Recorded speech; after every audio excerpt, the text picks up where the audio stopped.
Hello, welcome back to Ladies planet.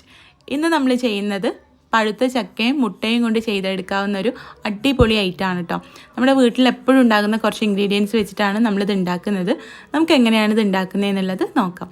വീഡിയോയിലേക്ക് പോകുന്നതിൻ്റെ മുൻപായിട്ട് താഴെ കാണുന്ന ലൈക്ക് ബട്ടൺ ഒന്ന് ക്ലിക്ക് ചെയ്യാനും ചാനൽ സബ്സ്ക്രൈബ് ചെയ്യാത്തവർ ഒന്ന് സബ്സ്ക്രൈബ് ചെയ്യാനും മറക്കരുത് കേട്ടോ. ഇതുണ്ടാക്കാനായിട്ട് ഞാൻ ആദ്യം മിക്സിയുടെ ജാറിലേക്ക് 1 കപ്പ് ചക്കച്ചുളയാണ് ചേർത്ത് കൊടുക്കുന്നത്. ഇതിലേക്ക് ഒരു കോഴിമുട്ട പൊട്ടിച്ച് ചേർത്ത് കൊടുത്തിട്ടുണ്ട് കേട്ടോ. അത് വീഡിയോയിൽ മിസ്സായി പോയതാണ്. എന്നിട്ട് നമുക്ക് ഈ ചക്കയും മുട്ടയും കൂടെ നല്ല പോലെ ഒന്ന് അരച്ചെടുക്കാം. കട്ടയൊന്നുമില്ലാതെ നല്ല പോലെ ഇത് അരച്ചെടുത്തിട്ടുണ്ട്.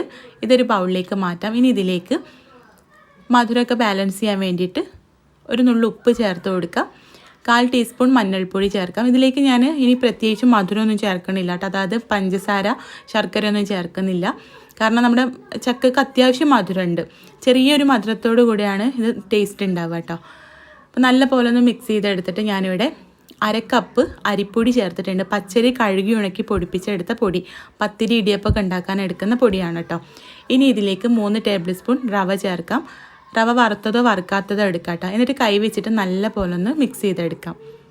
അപ്പോൾ ഞാനെടുത്ത 1 കപ്പ് ചക്കച്ചുളക്ക് ആ ഒരു കോഴിമുട്ടി അരച്ച ആ ഒരു മിക്സിലേക്ക് 1/2 കപ്പ് അരിപ്പൊടി പാകമായിരുന്നു കേട്ടോ. ഈ ഒരു കൂട്ടായിട്ട് നമുക്ക് കിട്ടിയിട്ടുണ്ട്.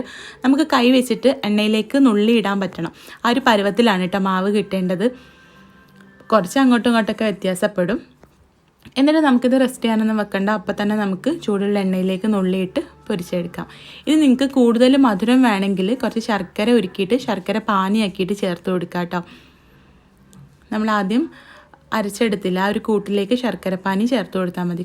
കുറച്ച് വെള്ളത്തിൽ ഉരുക്കിയെടുത്ത ശർക്കരപ്പാനി. പഞ്ചസാരയേക്കാൾ ടേസ്റ്റ് ഉണ്ടാവുക, പിന്നെ ഹെൽത്തി ആണല്ലോ, ശർക്കര ആയിരിക്കും നല്ലത്. വേണമെങ്കിൽ ചേർക്കാം, മധുരം ഇല്ലാത്ത ചക്ക ആണെങ്കിൽ കേട്ടോ. അപ്പോൾ ഇതാ ഞാനിപ്പോൾ ചെറിയ തീയിൽ വെച്ചിട്ട് നല്ല പോലെ ഇത് ഫ്രൈ ചെയ്തെടുത്തിട്ടുണ്ട്. ഉൾഭാഗമൊക്കെ വെന്ത് കിട്ടണമെങ്കിൽ ചെറിയ തീയിൽ തന്നെ ഇടണം കേട്ടോ. എന്നിട്ട് കോരിയെടുക്കാം. പുറത്ത് നല്ല ക്രിസ്പി ആണെങ്കിൽ അകത്ത് നല്ല സോഫ്റ്റ് ആയിട്ടുള്ളൊരു സ്നാക്കാണ് കേട്ടോ. മുട്ടയൊക്കെ ചേർത്തുകൊണ്ട് തന്നെ നല്ല സോഫ്റ്റാണ്. ട്രൈ ചെയ്ത് നോക്കാം.